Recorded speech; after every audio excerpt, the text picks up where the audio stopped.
Continuing education credits for physicians and other healthcare professionals is provided by VCU Healthcare Continuing Education. Check out cribsiders.vcuhealth.org for more information. The Cribsiders podcast is for entertainment, education, and informational purposes only. The views and statements expressed on this podcast are solely those of the host. Well, welcome back to the Cribsiders. I'm Chris the Chew Manchu, and I'm here with the other wonderful Cribsiders with me, Dr. Sam Mazer, and our producer, Dr. Angela Zhang. Hey guys, how you doing? Hey. I'm enjoying the Seattle sunshine today. Oh, wonderful. Well, tonight we have our guest, Dr. Jordan Symons, and he's in our part 2 of our hyperkalemia series, and today he's talking about chronic hyperkalemia in CKD. But first, before we get into it, Sam's going to remind you about our show. Thank you so much, Chris. I might as well tell you all that we are the Pediatric Medicine Podcast. We interview leading experts in the field to bring clinical pearls, practice-changing knowledge, and answering linear questions about core topics in pediatric medicine. We'll be talking with our guest, Dr. Jordan Symons. For those of you who listened to last episode or need a refresher, he is Professor of Pediatrics at the University of Washington and an attending nephrologist at Seattle Children's. He's really interested in academic medicine and teaching, and also would love to recruit any interested listeners here to pediatric nephrology. He teaches us about the physiology behind chronic hyperkalemia, balancing pans of medications, and the diet behind CKD. I hope everyone listens to the episode because I'm sure it won't be too potassium rich for your taste. Ooh, 2 for 2, Chris. Well done. Well, those are all ChatGPT, man. AI is taking, you'll be out of a job soon. Out of a bad pun transition job. Welcome back to part 2 of hyperkalemia. This time we're going to dig deeper into what we can do in chronic kidney disease. Angela, do you want to take us off with, would you like to take it from here? Yeah. Whatever I can say. Sounds good. So let's talk about a more chronic case of hyperkalemia. So I'll say that you're seeing a patient and they're 9 and they have FSGS and now chronic kidney disease and are followed by nephrology in the outpatient setting. They're due for some labs, you have them drawn, and the creatinine comes back at 2 and the potassium is 5.8. And so I guess last time we talked about acute management and being worried about all of these different numbers that are quite elevated.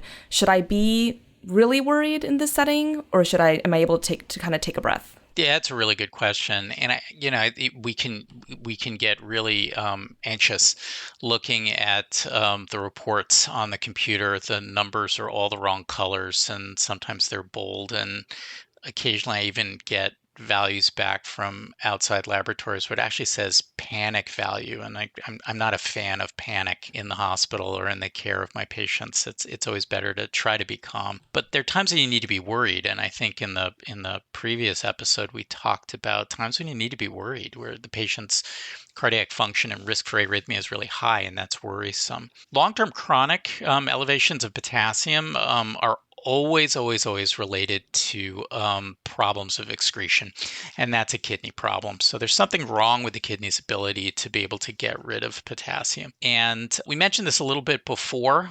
So there can be low kidney function, a low glomerular filtration rate. GFR is low, so just potassium is not filtered, doesn't ever get into the tubulars, not enough distal delivery of anything, and so it's just not leaving the body. You can have tubular dysfunctions, which can lead to this problem as well, remembering the physiology of potassium filtration, reabsorption proximally, and then distal secretion.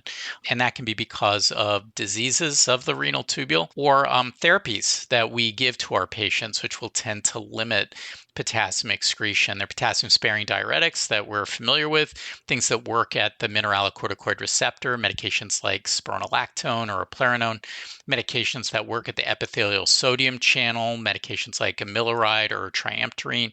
All of these will tend to limit the ability of the kidney to get rid of potassium. And there are other medicines that we use a lot, especially in kidney land, right? We use a lot of ACE inhibitors or A2 receptor blockers.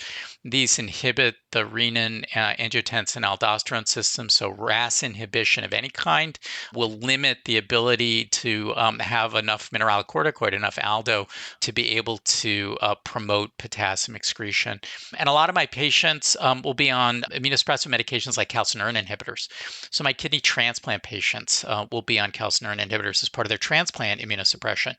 But we'll also use calcineurin inhibitors for patients who have other types of chronic kidney disease. Sometimes they're used in systemic lupus. Sometimes it's used with heavy proteinuria in nephrotic syndrome. Sometimes it's used in other types of kidney diseases.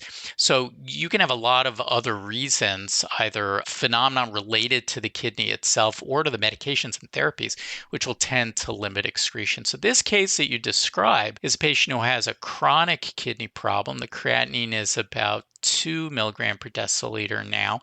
So that's a significantly lower than normal creatinine. I would think even if this is a big, very muscular person, 2 is unequivocally too high. And every time you double your creatinine, that's about half the glomerular filtration rate that you had before. So if a normal creatinine is supposed to be, 0.5 for this person, let's just say they're a smaller child, creatinine goes from 0.5 to 1 milligram per deciliter. That's a GFR drop of about 50% from normal. And then it goes to 2, that's another 50% drops, about 25% of normal. That's pretty poor renal function. So the ability to excrete potassium is going to be limited. And then you said that this patient has FSGS or focal segmental glomerulosclerosis. And those are diseases that manifest as nephrotic syndrome. They tend to have heavy proteinuria, these kids.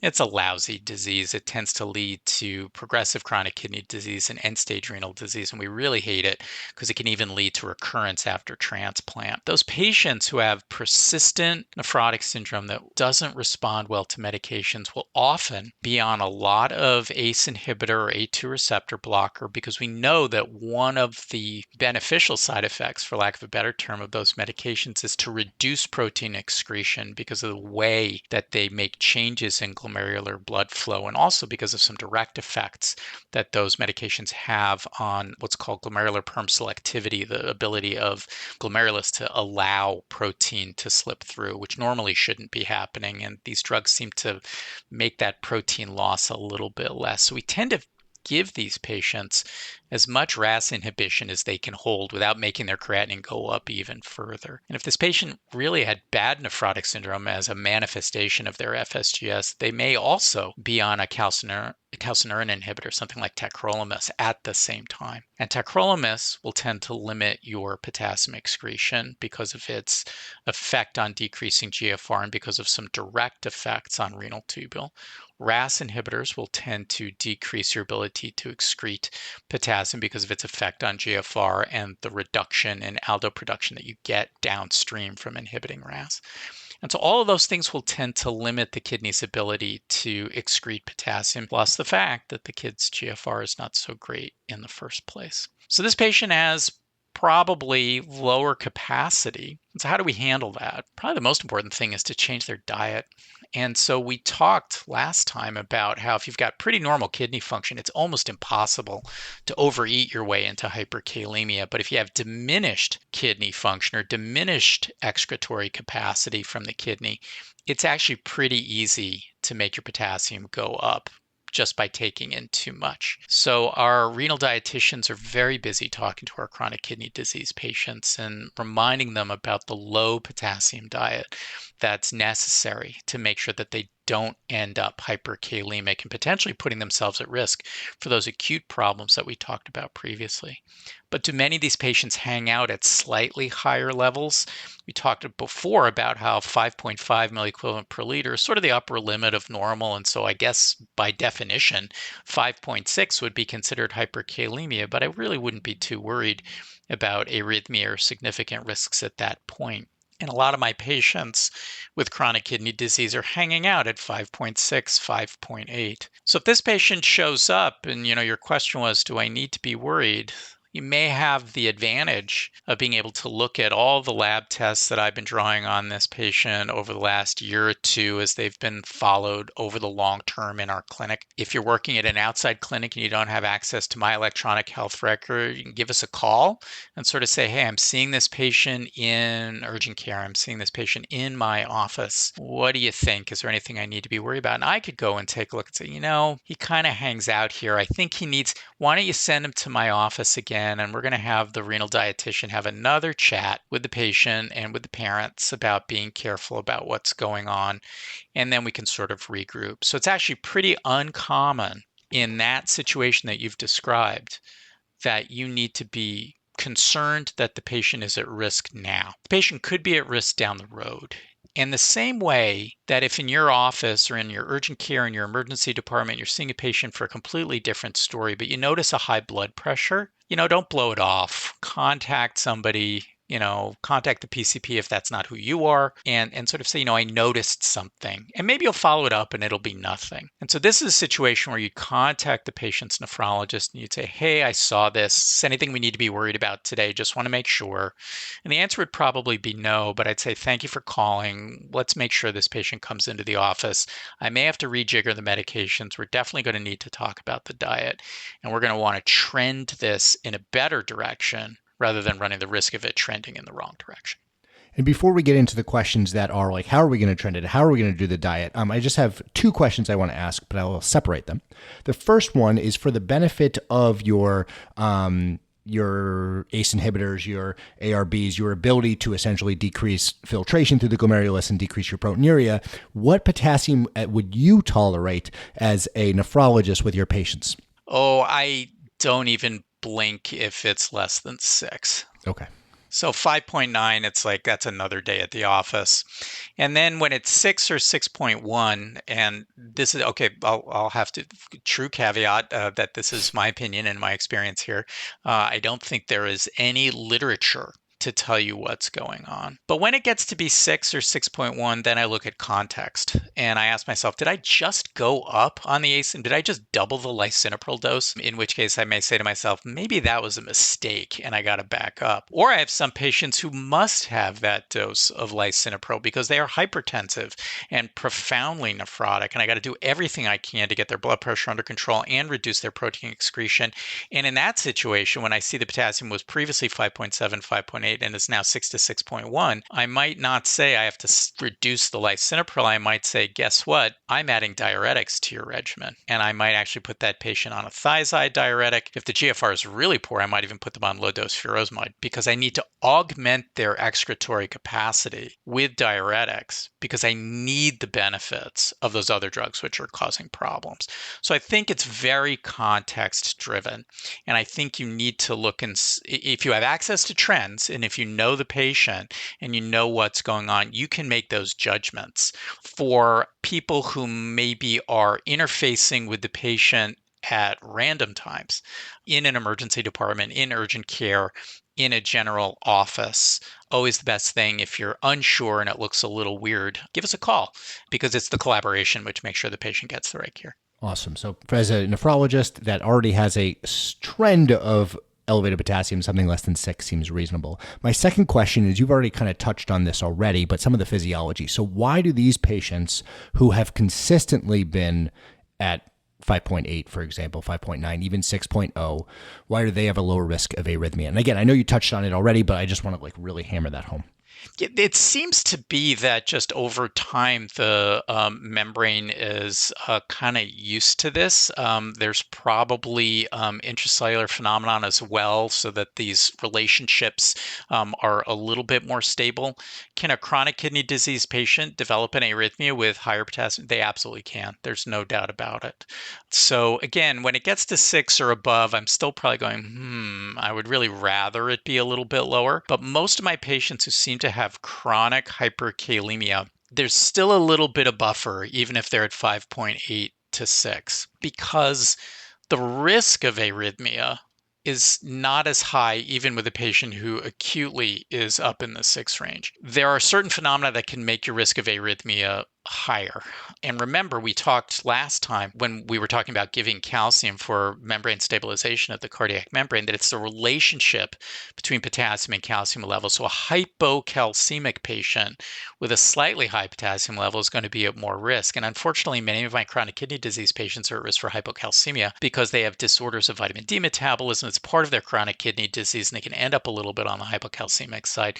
So their risk is there. And I think we can't be glib about it. And, for years I've been saying treat your patient, not the numbers. And a high potassium is one of the few numbers that you really do have to treat, but you're still treating your patient. And so while I may not be worried about most people 5.9, if I see 6 to 6.1, I'll say, how does that fit together? There'll be some patients where I'll see 6.1, I'll say, wait a minute, the total calcium is coming back at 7.2 milligrams per deciliter. This doesn't smell right. And I may call that patient back for lab testing that day. And I may call a family, depending on what else is going on, learn what's happening clinically. And I've had a couple patients where normally I would say that number doesn't worry me too much. Well, I'll say, I don't like the way this feels. And it would be better for you to come to the emergency department for assessment. And just the last practical tip along those lines, and it's okay if you can't necessarily give this answer, but how many months would you say and or years would you have to be certainly stable at that number with which you would say that's a chronic situation? Like if I look back at your trends and I'm the primary care doctor and I'm like, all right, you've been doing this for 2 months. Is that good enough to say this is stable, or should I be really seeing a 6 to 1 year trend? I think it's measured in months. I don't think it's measured in days. I don't think it has to be years. And I would probably say if somebody's been hanging out there for probably the last 3 to 6 months, probably that's okay. But I'd also think, nephrologists think a lot about trends. And so if the rate of rise is extremely rapid, so if the patient was hanging, I have chronic kidney disease patients whose potassiums are low because they have renal tubular dysfunction and they're leaking a lot of potassium, and it's hard to keep up with them. So if it's gone from 3.5 to 4.5 to 5.5 to 6.5, that could have been over months, but that trend, I don't like that rate. But if it's been pretty consistently between 5.5 and 5.8 for the last 6 months, during the period of time that the creatinine has been, 1.6 to 1.8, the GFR calculates out at around, 50 mils a minute. That's a pretty stable patient. It's probably okay. But certainly at our hospital, the answer would be just call me. I'd rather get the call. And I think anyone on my team would rather get the call. And hopefully, if you're working in general care with pediatric patients, you have been able to build a relationship with your nephrology team to be able to make those calls too. Can we talk a little bit about the diet? So you had mentioned, hey, my nutritionist is going to be the one, or I apologize, not your nutritionist, but one of the nutritionists who work with the team. But one of the nutritionists is going to say, hey, this is what you should be doing. Are there certain patients that have an increased risk of becoming hyperkalemic because of their diet, and or what should we be doing from a dietary standpoint? Yeah, no, it's a really good question. So again, the physiology is going to be one of anybody who has a diminished excreting capacity. So those are going to be people with low glomerular filtration rates, maybe people who have renal tubular dysfunction of a lack of excretion, as opposed to the leaky renal tubule that you can see in some of my patients. Certain medications, which are going to cause these problems, and then the really rare kids who have like some sort of genetic problem, like the pseudohypoaldosteronism, which we alluded to very briefly in the previous episode. So you sort of know that these are patients who are at risk. And if you're aware of that and you've noticed the trends a little bit upwards, or you just realize because their GFR is so low and they're on all these medications, they're going to be at risk, that's when we start to talk about changes in diet.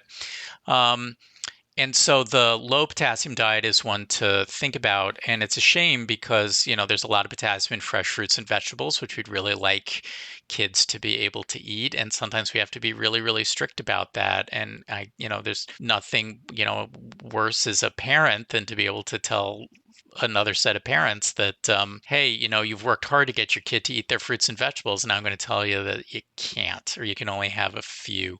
Potatoes have a lot of potassium in it turns out. So those are things that you have to think about. Some soft drinks have a lot. There's a lot of phosphorus in some of those other foods as well. And there's some tricks that we can think about. You can take potatoes and actually soak them. It leaches out some of the potassium into the water. And so, maybe the potassium level will go down a little bit, but mostly it's about restrictions. Those are things that you have to think about.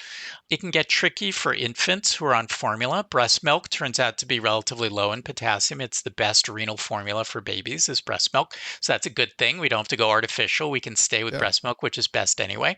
And then there is there's one infant formula out there that happens to be low in potassium and in phosphorus that was designed specifically for children with renal dysfunction. So there is an artificial formula available if breast milk is not available. We sometimes have to go that route for the infants.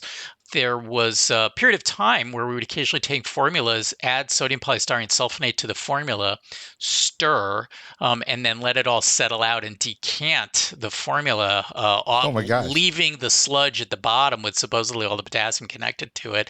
I'm wondering if my nutrition colleagues are learning how to do that with some of the newer medications, patiromer or sodium zirconium cyclosilicate. I realize I don't know that. I'm going to have to find that out. But if the GFR is low, it's going to get lower. And so teaching people the diet early is necessary for the long-term care of a person with chronic kidney disease. If you still see problems, we'll occasionally add diuretic to the regimen, which we sort of mentioned beforehand. That can augment losses.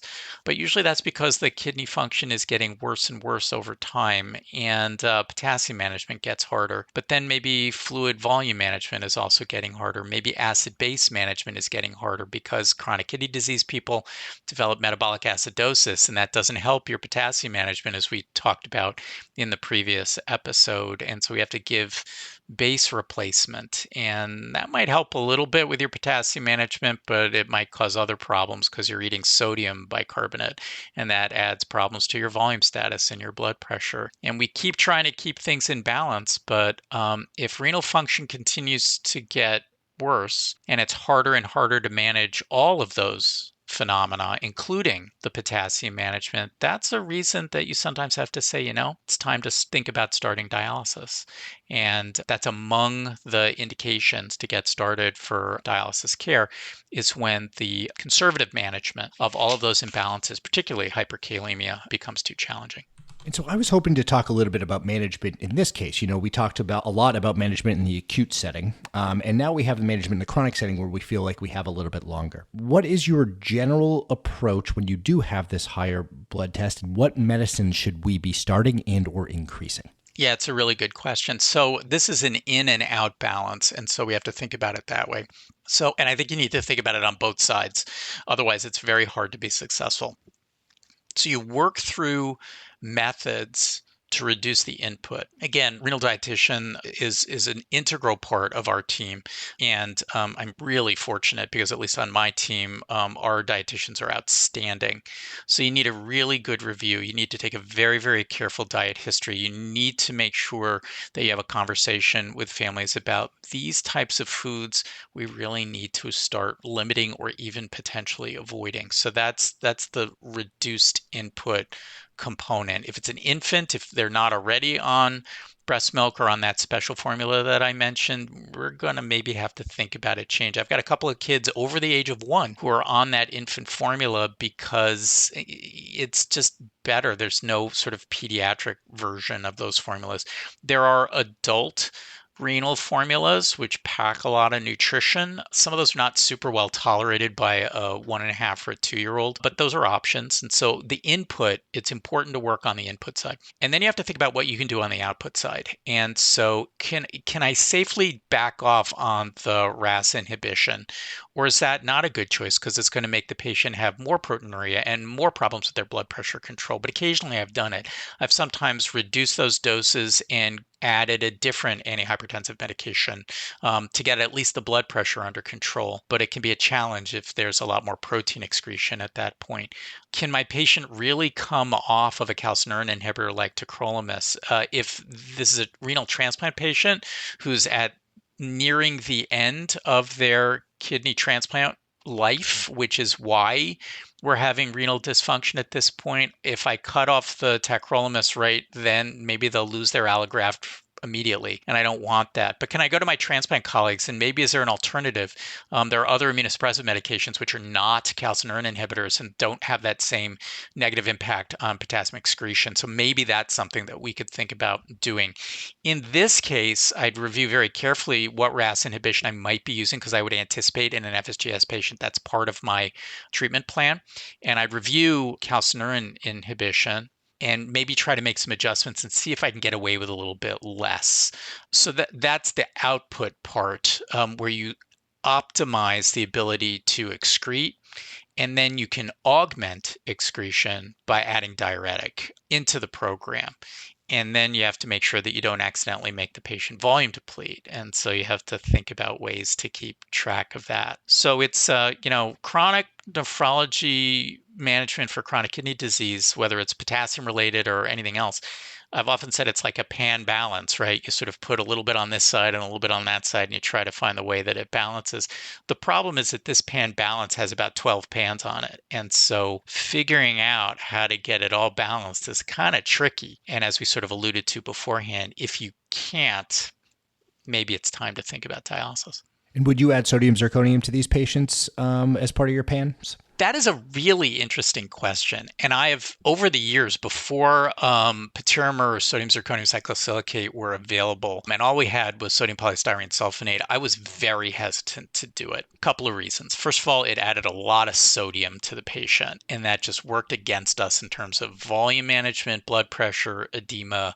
Second of all, nobody wanted to take it. It tasted terrible. It's like drinking liquid sand. It's just awful.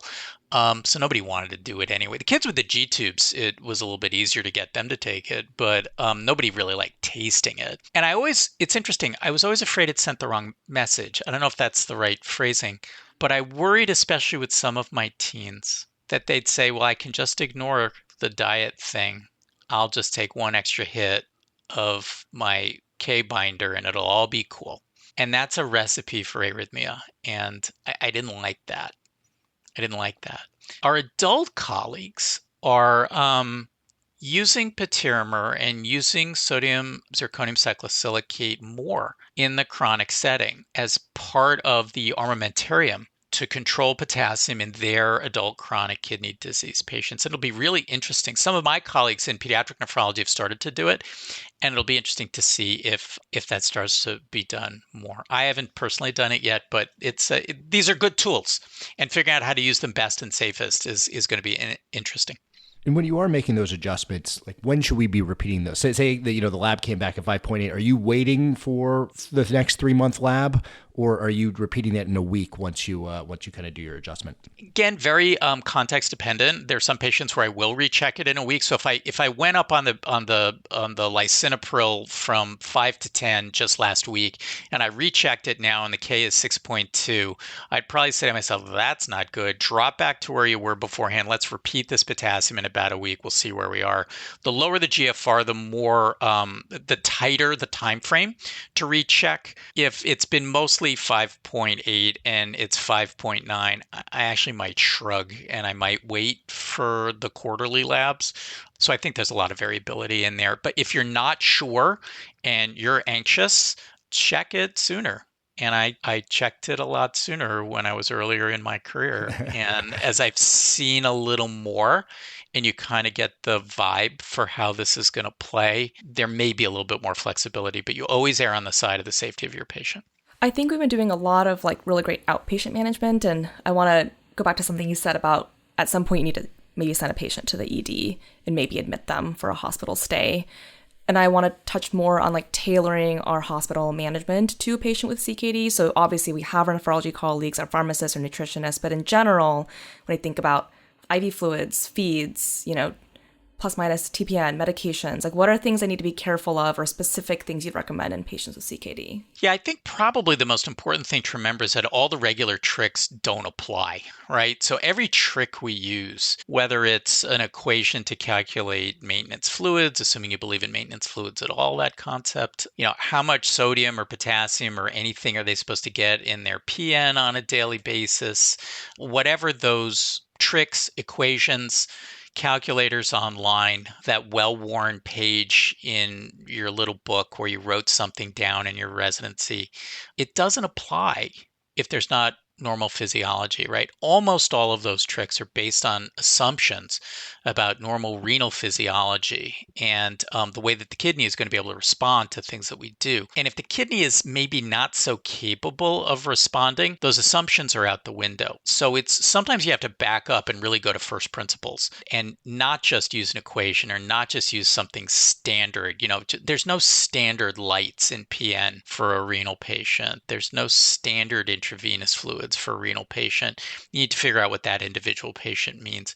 So that would be my recommendation, is that when you admit these patients, you would look very much at how they've been trending. You'd make a judgment about what their renal function is like. And in collaboration with your nephrology colleagues, you would be able to come up with an individualized plan. If you're working in a place where maybe you don't have pediatric nephrology support, which can absolutely happen, right?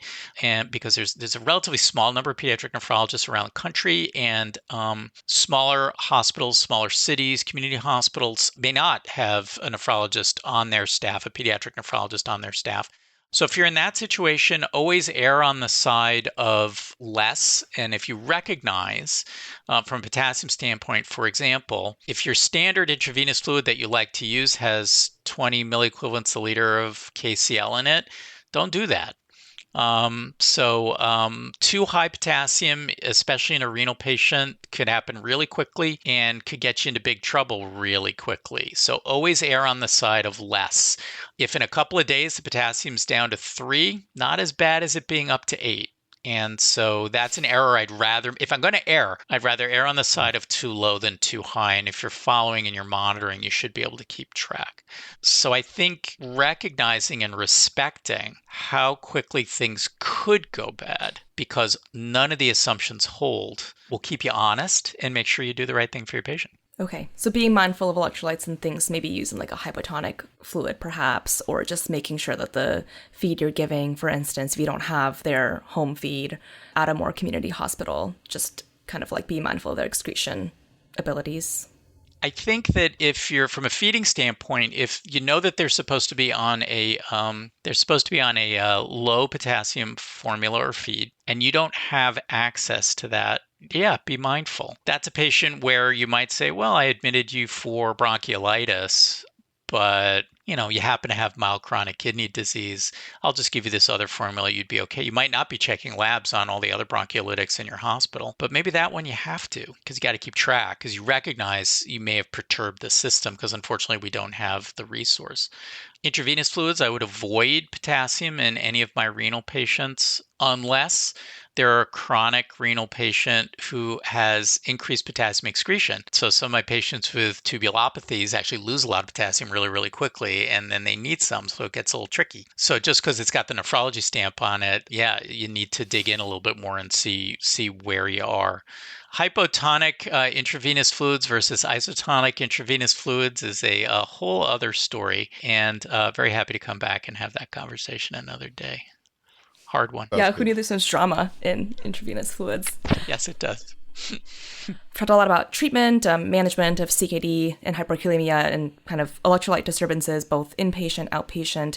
And I'm wondering if you see any inequities along like race, SES, kind of other determinants of health, social determinants of health lines in your patients in this realm. It's an incredibly important question, and the answer is yes, we do. And a lot of the risks for chronic disease are all tied up in social determinants of health. And while the most common cause of chronic kidney disease in pediatrics are congenital anomalies of the kidney and urinary tract, and we don't really think that's associated with socioeconomic status or social determinants, although there are a couple of signals. But there are some renal diseases that certainly are exacerbated by the problems in socioeconomic status and social determinants of health. And overwhelmingly, in my mind, food turns out to be the big issue.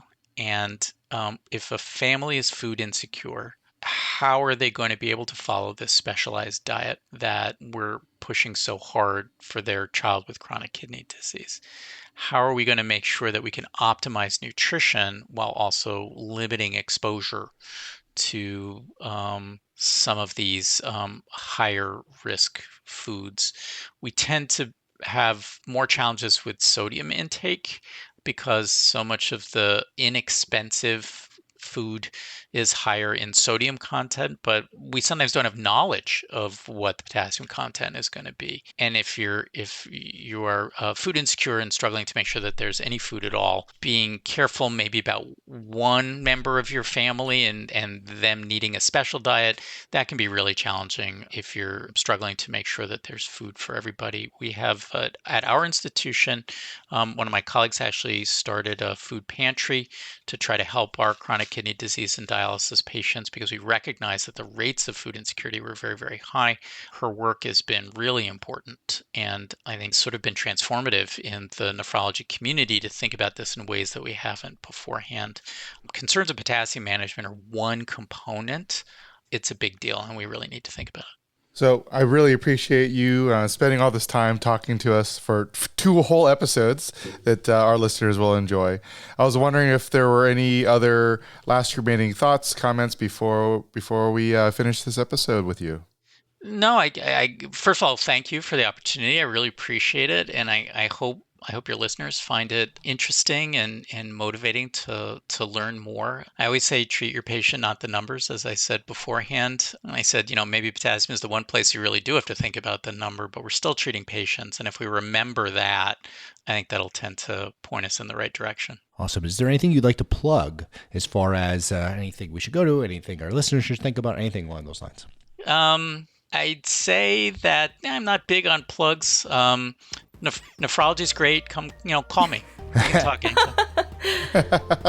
Perfect. Go nephrology. So thank you so much for joining us. Thank you so much for walking through hyperkalemia in multiple different fashions, whether it be the acute setting or the chronic setting.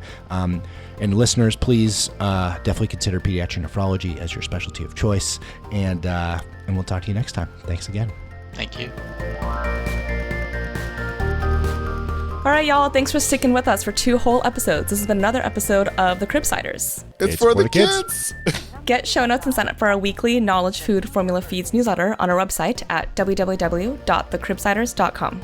We are committed to providing you with high-value practice-changing knowledge, and to do that, we need your feedback. So please subscribe, rate, and review the show on Apple Podcasts, or contact us at thecribsiders@gmail.com. Special thanks for our producer of this episode, Dr. Angela Y. Zhang, and our wonderful social media team on Twitter, Instagram, and Facebook. I've been Sam Mazer. I've been Angela Y. Zhang. And this has been Krista Chu-Manchu. Thank you and good night. And now, the bonus everyone's been waiting for, an AI-written poem about hyperkalemia. Beneath the moon's cold gaze, within night's silent veil, lies a tale of dread that makes the stoutest heart quail. A whisper of doom in the veins of youth does creep. Hyperkalemia's shadow in potassium's keep. Too high, the doctors cry in hushed and hurried tones, as potassium's rise brings forth the children's moans. With urgency they gather in the lamplight's ghostly glow to banish this grim specter that beneath the flesh does grow. Calcium, like a knight, rides forth in gleaming might to stabilize the heart, to lead them through the night. Insulin, a mage with glucose at its side, urges cells to open for potassium to hide. Amidst these arcane arts, the diuretics flow, a river to expel, to make the danger go. And should these measures falter, the dialysis machine stands ready in the shadows to cleanse the blood unseen. Oh, somber is the night and heavy is the toll, but steadfast is the vigil to mend the ailing soul. And thus the battle rages, neath Poe's watchful eyes, till dawn breaks over the ward and clear the young skies. It was Edgar Allan Poe was in the front. So there you guys go. Wow, a major round of applause for that. I'm quite moved. Yeah, that was quite impressive, actually. All right, guys. Have a good one.